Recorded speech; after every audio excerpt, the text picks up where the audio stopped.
Hello shalom और आप सबों को जय मसीह की। आज हम एक नए विषय को लेके आए हैं और आज हम सीखेंगे कि परमेश्वर का जो वचन है अर्थात बाइबिल जो है वो कैसे रहस्यों की पुस्तक है। मैं इस बात को रहस्य इसलिए कह रही हूँ क्योंकि जो रहस्य की पुस्तक है वो आपको सब कुछ देती है, अर्थात जीवन, दौलत, ज्ञान, आशीष, आर्थिक और मानसिक बहुत सारी ऐसी चीज़ें हैं जो वचन आपको देती है, बाइबल आपको देती है। इसके विषय में अगर हम जानने और सीखने की कोशिश करेंगे तो परमेश्वर का जो जीवित कलाम है हमें बहुत सारी चीज़ों को सिखाता है। और उसमें सबसे पहली बात हम ये सीखते हैं कि मैंने जो ये कहा कि बाइबिल जो है रहस्यों की पुस्तक है, ऐसा क्यों कहा? यूहन्ना 1 और उसका पहले आयत में ये लिखा है, आदि में वचन था और वचन परमेश्वर के साथ था और वचन परमेश्वर था। अर्थात आज जब हम जो बाइबिल पढ़ते हैं ये परमेश्वर के मुख से बोली हुई बात है, जो खुदावंद ने अपने मुख से कहा और पूरी दुनिया में हुआ। हम इस बात को शुरू से उत्पत्ति के अध्याय से देखते आ रहे हैं कि खुदावंद ने कौन कौन सी बात कही और कैसी कैसी बातें हुई। लेकिन जब यहाँ इस बात को दर्शाता है कि आदि में वचन था और वचन परमेश्वर के साथ था, तो जब ये वचन परमेश्वर के साथ में था वो तो किस तरीके से था? वो परमेश्वर के मुख का जो वचन था उस तरीके से था। हालेलुया। इसी विषय में आज हम इस बातों को सीखेंगे कि परमेश्वर का जो वचन है, जो जीवित कलाम है, वो कैसा है। हालेलुया। और ये जो वचन है, ये जो बाइबिल है, ये कैसे हमारे जीवन में सक्सेस को लेके आता है, कैसे हमारे जीवन में आर्थिक और मानसिक सारी बातों में हमें शांति दे जाता है, ये हमारे जीवन में अमल करने के ऊपर में है। क्योंकि अगर हम ये कहते हैं कि हम वचन को जानते हैं पर वचन के अनुसार हम चलते नहीं हैं, तो ये हमारे जीवन में गलत बात है और ये हमारे जीवन में दंड की आज्ञा को लेके आएगा। लेकिन अगर हम परमेश्वर के वचन को पढ़ते भी हैं और उसके अनुसार चलते भी हैं, तो ये हमारे जीवन में आशीषों को लेके आएगा। हालेलुया। तो मेरे साथ आप लोग निकाल लीजिए पहला कुरिन्थियों 1 अध्याय उसकी 24वें आयत में यहाँ लिखा हुआ है, परंतु जो बुलाए हुए हैं, क्या यहूदी क्या यूनानी, उनके निकट मसीह परमेश्वर की सामर्थ और परमेश्वर का ज्ञान है। अर्थात हमारा प्रभु जो है, हमारा जो मसीह यीशु है, वो क्या है? एक सामर्थ है और हमें क्या करता है? ज्ञान को भी प्रदान करता है।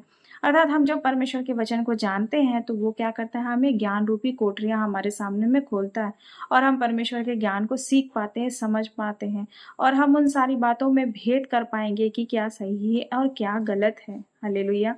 दूसरी बात हम देखते हैं कि जो परमेश्वर का ज्ञान है ये तो हमारे जीवन में बहुत सी बहुमूल्य आशीषों को लेके आता है, साथ ही क्या करता है? ये जो है हमारे विचारों को भी चेंज करता है।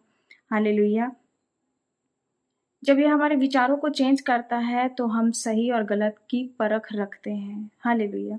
दूसरी बात हम देखते हैं कि परमेश्वर का वचन हमें भय की जो आत्मा है उन सारी बातों से वो छुटकारा देता है। अर्थात जब हम किसी चीज़ों से डरा करते हैं, ऐसा हमें लगता है कि हमसे कुछ नहीं हो पाएगा, तब उस समय में मनुष्य के जीवन में ऐसी परिस्थितियां आती है कि वो उन चीज़ों से सफ़र नहीं कर पाता और अपने जीवन में डर और भय की आत्मा को से साथ चलता है। तो उस समय में परमेश्वर का वचन आपके लिए क्या करेगा? छुटकारे की काम करेगा, छुटकारे की आत्मा का कार्य करेगा।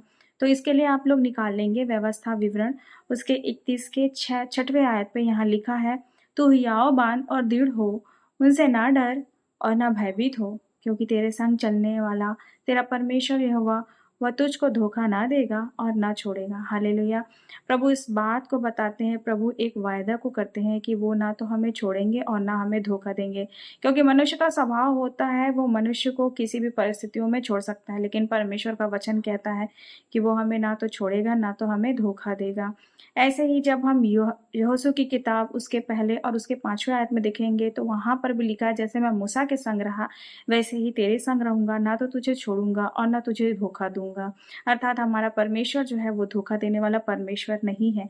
वो क्या करता है? जब हम भय की स्थिति में चलते हैं तो वो हमारे लिए छुटकारे का कार्य करता है और छुटकारा बन के वो हमारे साथ साथ चलता है। और यही वो वजह है कि इतने सारी विपरीत परिस्थितियों के आने के बाद में भी आप परमेश्वर के सानिध्य में होके सीधे सीधे उसके साथ चल सकते हैं। और वो भरोसे लायक है, वो मनुष्य नहीं कि वो झूठ बोले और धोखा दे। तो परमेश्वर की उपस्थिति में चल के हम क्या करते हैं? छुटकारे की आत्मा को प्राप्त करते हैं। तीसरी बात, परमेश्वर का जो वचन है अर्थात खुदा का जो कलाम है वो क्या करता है? हमें शांति देता है।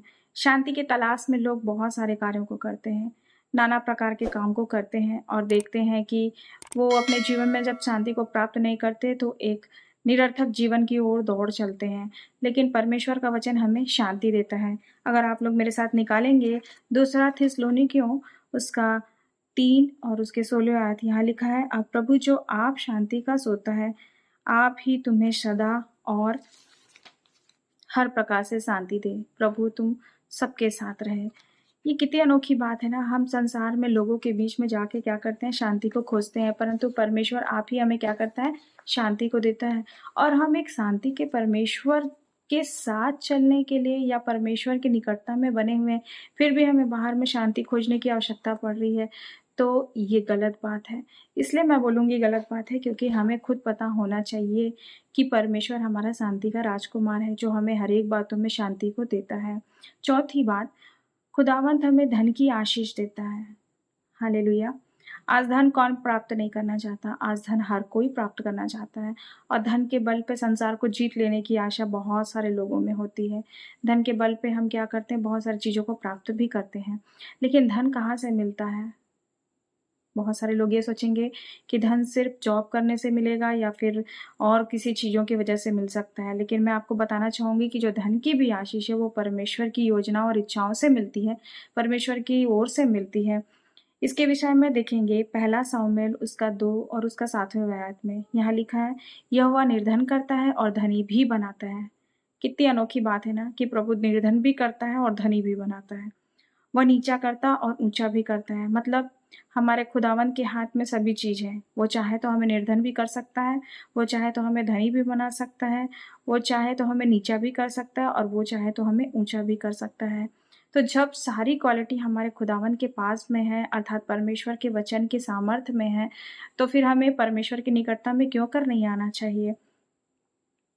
नीति वचन 10 और उसके 22वें आयत में लिखा है, धन यहोवा की आशीष से मिलता है। कितनी अनोखी बात है कि धन जो है यहोवा की आशीष से मिलता है और वह उसमें दुख नहीं मिलाता। जो आशीष प्रभु देता है, जो धन की आशीष खुदावन हमें देते हैं, उसमें वो क्या करते हैं, दुख नहीं मिलाते। और जब किसी बात में दुख मिल रहा है, इसका मतलब आप यही समझे वो परमेश्वर की ओर से नहीं है, वो मनुष्यों की ओर से है या फिर शैतानों की ओर से है, जो जिसकी वजह से हमें दुख मिल रहा है। लेकिन जिसमें आशीष है, जिसमें आनंद है, वो किसकी ओर से है, खुदावंद की ओर से है। हालेलुया। एक और बात मैं आपको बताना चाहूंगी, बड़ी अनोखी बात, कि परमेश्वर का वचन क्या करता है, हमें जीवन भी देता है। अब आप ये सोचेंगे कि जीवन कैसे दे सकता है। जीवन, जिसके पास मृत्यु का अधिकार है, जिसके पास धन देने का अधिकार है, जिसके पास ज्ञान देने का अधिकार है, क्या उसके पास में जीवन देने का अधिकार नहीं हो सकता? उसके पास में जीवन देने का भी अधिकार है। इसके विषय में हम देखेंगे नीति वचन 8 उसका 35वें आयत में लिखा है, क्योंकि जो मुझे पाता है वह जीवन को पाता है और यहोवा उससे प्रसन्न होता है। हालेलुया। हमें इस बात की खोज में रहना है कि हमें कौन मिले, खुदावंद मिले, हमें प्रभु यीशु मसीह मिले। अगर हमें प्रभु यीशु मसीह मिलेगा तो हमें क्या मिल जाएगा, जीवन मिल जाएगा। और जीवन पाना मनुष्यों के लिए आसान बात नहीं है, लेकिन परमेश्वर के वचन को जो लोग पढ़ते हैं उनके लिए ये आसान बात है, क्योंकि परमेश्वर का वचन बताता है कि वो क्या है, जीवन को देता है। हालेलुया। और जब वो जीवन को देता है तो वो ऐसा जीवन नहीं देता जो क्षण भर का है या क्षणभंगुर है। पहला यूहन्ना 5 के 11वें आयत में लिखा है, और वह गवाही यह है कि परमेश्वर ने हमें अनंत जीवन दिया है और यह जीवन उसके पुत्र में है। हालेलुया। हम किसकी सेवा करते हैं, हम किसे मानते हैं, हम प्रभु यीशु मसीह को मानते हैं। और जो प्रभु यीशु मसीह है, प्रभु यीशु मसीह के द्वारा हमें क्या मिल रहा है, अनंत जीवन मिल रहा है। ऐसा जीवन जो कभी समाप्त नहीं होने का है, जिसे कोई नष्ट नहीं कर सकता, जिसे कोई किसी रीति से खराब नहीं कर सकता। और अनंत जीवन कौन नहीं पाना चाहता, अनंत जीवन हर कोई पाना चाहता है। जिसमें जीवन की आशा है वो सिर्फ प्रभु यीशु मसीह है, जिसमें ज्ञान की कोठरियां वो सिर्फ प्रभु यीशु मसीह है, जिसमें हर एक धन की आशीष को देने की पावर है वो सिर्फ प्रभु यीशु मसीह है। और परमेश्वर का जीवित कलाम इस बात को बताता है कि आदि में वचन था और वचन परमेश्वर के साथ था।